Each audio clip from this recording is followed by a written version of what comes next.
Discapacidad, un programa que hemos llevado adelante durante el año desde el Hogar Nuevo Amanecer. Y hoy vamos a tocar un tema muy importante y que se nos acerca por la fecha, que es el Día Internacional de la Discapacidad. La ONU definió este día el 3 de diciembre, así que hoy con nuestros invitados de hoy vamos a conversar sobre este día que fue, nombrado así por la ONU con el objetivo de visibilizar diferentes aspectos de la discapacidad. Para eso hoy tenemos algunos invitados,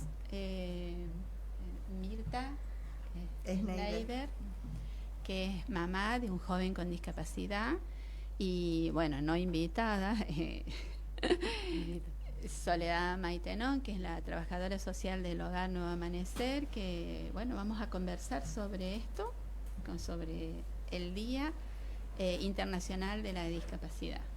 Bueno, está bueno poder compartir este día, adelantarnos unos días, digamos, y para aclarar por ahí que es nuevito, que es lo que hablábamos con Mirta recién, la Asamblea General de la ONU, así lo dispuso en 1992, o sea, estamos hablando de muy poquitos años, para que justamente esto se pueda visibilizar, digamos, los derechos, digamos, y el bienestar de las personas con discapacidad.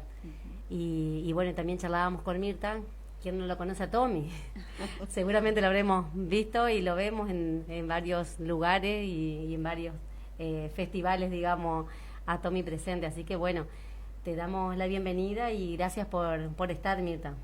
No, muchas gracias a ustedes por invitarme.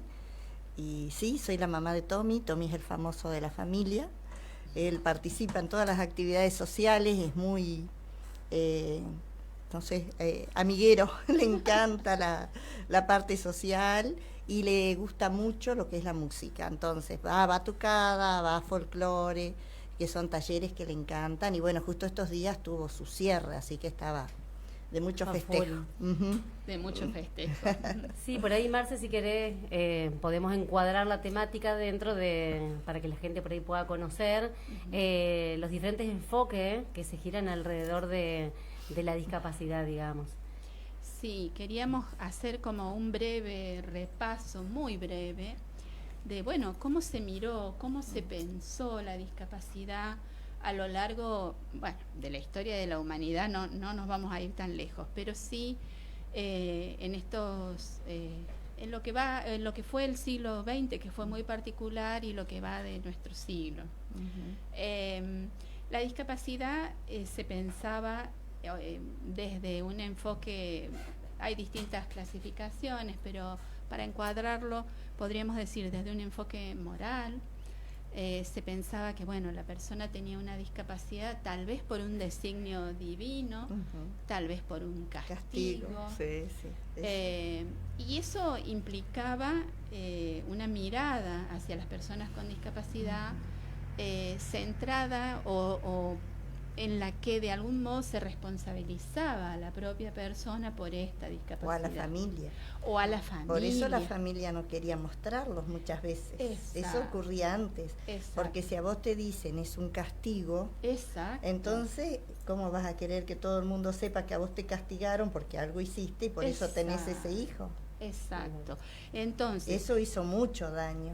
Exacto, porque desde esta mirada, desde esta concepción, también porque no había los avances que tenemos hoy en relación a la medicina y demás, pero desde esta mirada, como vos decís, Mirta, ¿por qué lo mostraría? Claro, si es un castigo?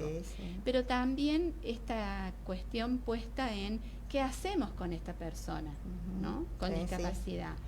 Y ahí surgen muchas miradas o muchas acciones o muchos enfoques, porque si era algo que no se podía mostrar, se lo escondía. Cuando no se lo escondía, se lo pensaba también en términos divinos, ¿no? Un angelito, esta cuestión puesta en el más allá, ¿no? Sí, sí, sí. Una explicación había que encontrarle. Alguna explicación había que encontrarle. Bueno, esta es la verdad que durante siglos fue así. Sí. Y hoy en día también nos encontramos en una permanente construcción para romper con ese modelo que, bueno, seguramente nuestros antepasados o hoy en día calculo que algunos también todavía tendrán esa creencia, digamos, pero bueno, justamente permanecemos todo el tiempo a poder construir, digamos, y romper con eso. Gracias a Dios con las escuelas integrales, viste, que han logrado tanto. Ellos se han integrado a la sociedad, Exacto. a los trabajos, a las diferentes actividades, y ya no se los mira de una manera extraña. Exacto. Todo lo contrario. Exacto. Los medios también ayudaron mucho a visibilizar. A visibilizar, exacto. Ujú. A ver, y siguiendo un poco con esto, bueno, esta cuestión, ¿no?, del estigma, la culpa, cómo estaba puesta en la persona con discapacidad. Sí. Entonces, el abordaje de la discapacidad tenía que ver con un modelo claramente individualista, claro. Donde, bueno, se trataba o se procuraba de que esta persona con esta discapacidad pudiera... algunos autores hablan de normalizarse, ¿no? Tratar de normalizarlos lo más posible, en el mejor de los casos, cuando no se los escondía. Sí. Después, y sobre todo a partir de las guerras que se vivieron en el siglo XX, la discapacidad comenzó a mirarse desde otro lugar, desde un lugar médico, claro, ¿no? Médico y de rehabilitación. Porque las guerras produjeron discapacidades, como mutilaciones. Claro, más bien físicas. Más bien físicas. Claro. Y esto llevó a un modelo médico, ¿no? Entonces, donde otra vez se puso la responsabilidad en el individuo, y otra vez en esto de busquemos modos de rehabilitación, claro, para, bueno, para normalizarlo lo más posible, ¿no?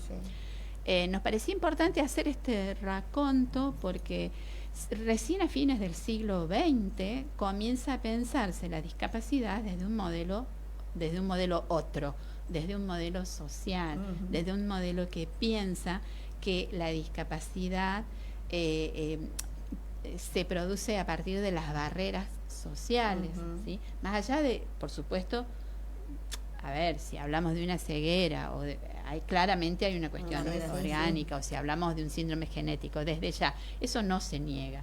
Pero cuando hablamos de discapacidad, ¿en qué pensamos? No ya en la responsabilidad puesta en el sujeto, sino en cuáles son las barreras que discapacitan aún más, o cuáles son, esto que decías recién, Sole, cómo vamos construyendo otras formas justamente para incluirlo socialmente. Exacto, ¿no? Que es tan importante para ellos, porque ellos son seres sociales igual que todos, que cualquiera, y necesitan ese contacto con el otro, lo disfrutan. Yo lo veo a mi hijo cuando él participa así de evento, él es tan feliz. Y a veces cuando está en casa, que está aburrido, tiene otro carácter, está como retraído. Cuando él baila, cuando él está con la batucada, es feliz, es realmente él, Tommy. Claro, por eso yo decía hoy, digamos, de que se trabaja hoy en día, digamos, y obviamente está en continua construcción, digamos, este modelo social donde se toma la integridad, digamos, y no solo del individuo, el individuo con la familia, con sus pares, con la sociedad en sí y en todo, digamos, para poder ver, digamos, esto de incluirlos. Y bueno, como decía Marce, también poder, o sea, porque también está la parte y la barrera, digamos, que la exclusión que se tiene ya de por sí, por cuestiones, digamos, meramente, digamos, médicas, clínicas, más que nada. Pero bueno, en lo social podemos ir construyendo como seres humanos, como decía Mirta también, y poder estar todos como en la misma. Exactamente. Y desde allí también pensar que a partir de este modelo social se pudo pensar en las personas con discapacidad como sujetos de derecho, ¿no? Ahí hay un cambio muy, muy significativo, un cambio de paradigma, de ser objetos de derecho, objetos sobre los que el derecho legislaba o los protegía, pasar a ser sujetos de derecho, ¿no? Sujetos que tienen voces y mirada de la discapacidad, nuestro programa, ¿no? Que tienen voces, que tienen posibilidades de elegir lo que quieren, lo que no quieren. Exacto. Y en esto... Y cada persona con discapacidad es única también, así como somos el resto. Exacto. Y tienen sus propias necesidades, sus propios gustos, y no es justo que el resto pensemos por ello, decidamos por ello. Exacto. Dentro en la particularidad de cada uno, verlo dentro de una sociedad. Esto que decía Marce, es digno de contar por ahí que los jóvenes del hogar, por ahí ellos, en cuanto a las elecciones, a las elecciones políticas que solemos tener, ellos es como que corren y se acuerdan y lo tienen en la cabeza que el domingo tal tienen que votar, y cada uno corre a su escuela a poder elegir y sufragar el voto. Candidato. Elige cada uno, exactamente. Porque que eso Tommy una de también, las... él elige. Sí. Él dice que quién es el que le gusta, y ahora dice, estoy preocupado por el país. Ajá. Claro. Estoy preocupado, claro, porque él ve marchas, quejas. Nosotros miramos la televisión y él está ahí con nosotros. Exacto. Entonces yo le digo, Tommy, pero no podemos nosotros hacer nada. Vos no te hagas problemas, ya la gente grande que está en eso van a resolver, y nosotros lo que podemos ayudar es rezar para que tomen buenas decisiones y al país le vaya bien.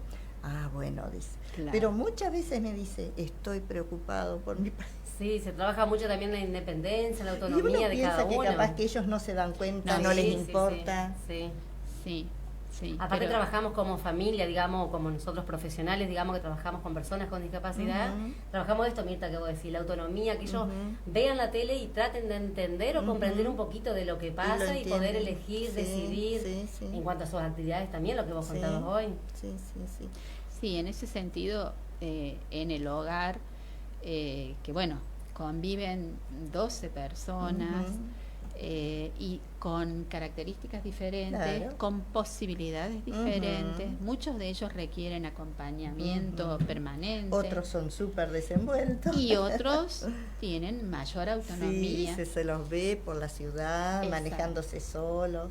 Claro, bueno, pero eso tiene que ver por ahí con las posibilidades de cada uno. Exacto, sí. Pero también con las posibilidades que cada uno tiene de elegir lo que le gusta, por ejemplo. Porque nos pasa con las actividades, realmente hacen muchas actividades, muchas, pero no todos hacen todo. Claro, y sí.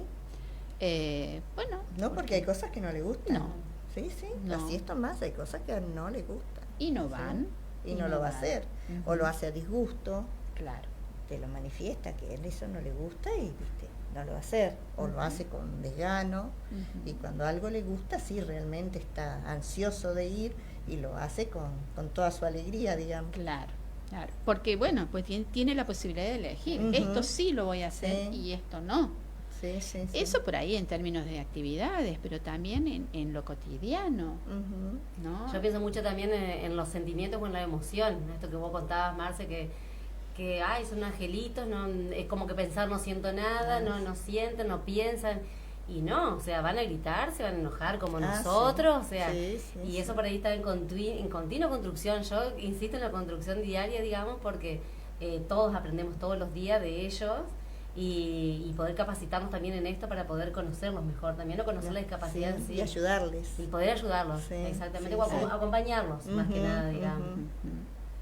Bueno, Mirta, a raíz de esto, si querés, no sé si vamos a un hacer un corte y después vamos a seguir conversando, ¿sí? Bueno, cómo no.